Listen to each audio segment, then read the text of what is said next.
मेरा नाम नेहा है। मैं बीए सेकेंड ईयर में पढ़ती हूँ। मेरा घर बाहर से बिल्कुल आम सा दिखता है। 2 मंजिल का छोटा सा घर, हल्का पीले रंग का। मेरे घर का मेन गेट लोहे का बना हुआ है। इस घर में सबसे आखिरी में एक पुरानी सी सीढ़ी बनी हुई है। उस सीढ़ी से चढ़कर छत पर कभी कोई नहीं जाता। इसी वजह से उस सीढ़ियों पर सामान रख दिया गया है जिससे कोई चढ़ ना पाए। लेकिन जो लोग बाहर से देखते हैं उन्हें ये नहीं पता इस घर में रात को दीवारें सांस लेती हैं। एक बार मेरे घर के सदस्य किसी की शादी में गए हुए थे जो कि किसी दूसरे शहर में थी, इसलिए कुछ दिनों के लिए मुझे घर में अकेला ही रहना था क्योंकि मेरे एग्ज़ाम्स आ रहे थे और मुझे पढ़ाई करनी थी। मैं जा नहीं सकती थी दूसरे शहर। सब कुछ तब शुरू हुआ जब मैं अकेले रहने लगी। पहली रात के करीब 2:17 हो रहे थे। मेरी नींद अचानक खुल गई। कोई आवाज़ नहीं थी, लेकिन ऐसा लग रहा था जैसे कोई मुझे देख रहा हो। मैंने आंखें खोली।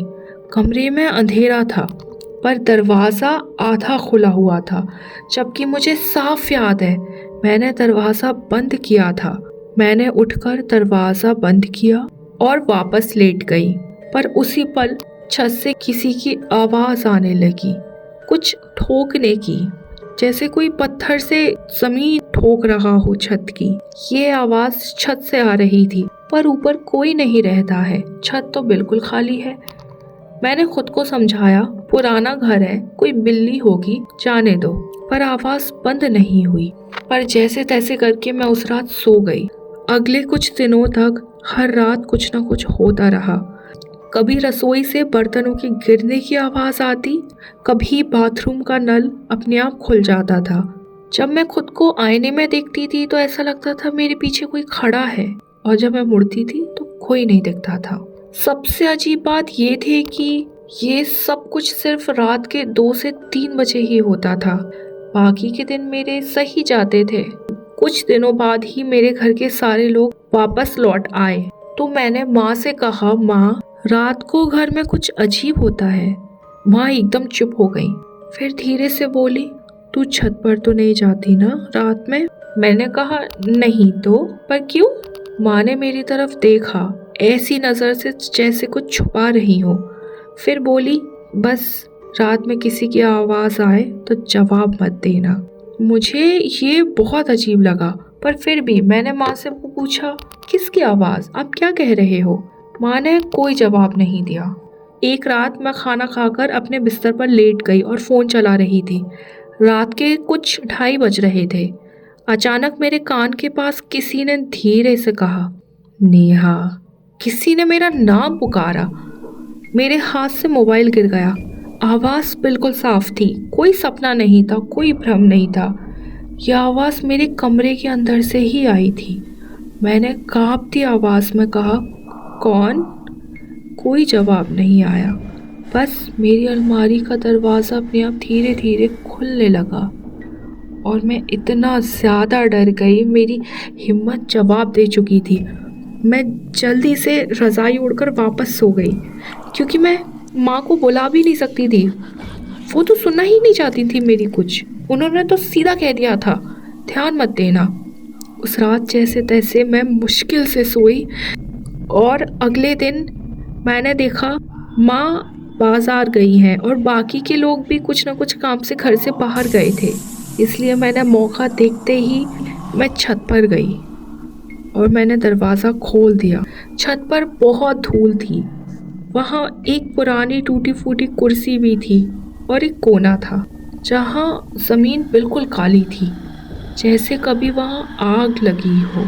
वहीं पास दीवार पर नाखूनों से खरोच के निशान थे। मैंने वहाँ छत पर एक बेहद पुरानी डायरी देखी जिस पर बहुत धूल थी।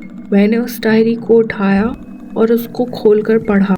डायरी में लिखा था, ये घर अब मेरा है। वो सब मुझे भूल गए हैं, लेकिन मैं यही हूँ। और इस डायरी में नाम लिखा था अनाया, वो नाम जो मैंने हमेशा से सुना था। ये वही लड़की थी जो इसी घर में मरी थी, जिसकी मौत को एक्सीडेंट कहा गया था, पर सच ये था कि उस लड़की को जिंदा जला दिया गया था इसी छत पर। इस घर में एक परिवार रहता था। उस परिवार में एक लड़की थी जिसका नाम अनाया था। लोग कहते थे अनाया का एक बॉयफ्रेंड था, और ये बात जैसे ही उसके पिता को पता चली, उसके पिता बेहद गुस्सा हुए और गुस्से में उन्होंने अपनी लड़की को वहीं जिंदा जला दिया। खैर, उन लोगों ने ये घर छोड़ दिया था और ये घर बेहद सस्ता था, इसलिए मेरे पिता ने ये घर खरीद लिया। मैं वापस नीचे आ गई। उस रात मैं ढंग से सो नहीं पाई। मुझे नींद बिल्कुल नहीं आ रही थी। रात के करीब 2:45 हो रहे थे।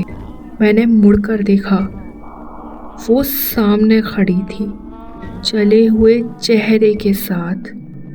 आंखें नहीं थी, बस आंखों की जगह काले गड्ढे थे, और वो मुस्कुरा रही थी। उसने कहा, ये मेरा घर है, पर तू यहाँ रहती है। अगली सुबह मुझे पड़ोसियों ने बाहर सड़क पर पाया। मेरे साथ जो कुछ भी हो रहा था कई दिनों से, मैंने सब कुछ अपने घर वालों को बता दिया। इसलिए मेरा पूरा परिवार कुछ दिनों में ही उस घर को खाली करके चला गया। अब हम लोग एक दूसरे शहर में रह रहे हैं, और वो घर आज भी उसी दिन से बंद है। जो भी उस घर के पास से गुजरता है रात में, वो यही कहता है, घर खाली तो है पर कोई वहाँ रहता ज़रूर है। बस इतनी सी ही थी मेरी कहानी।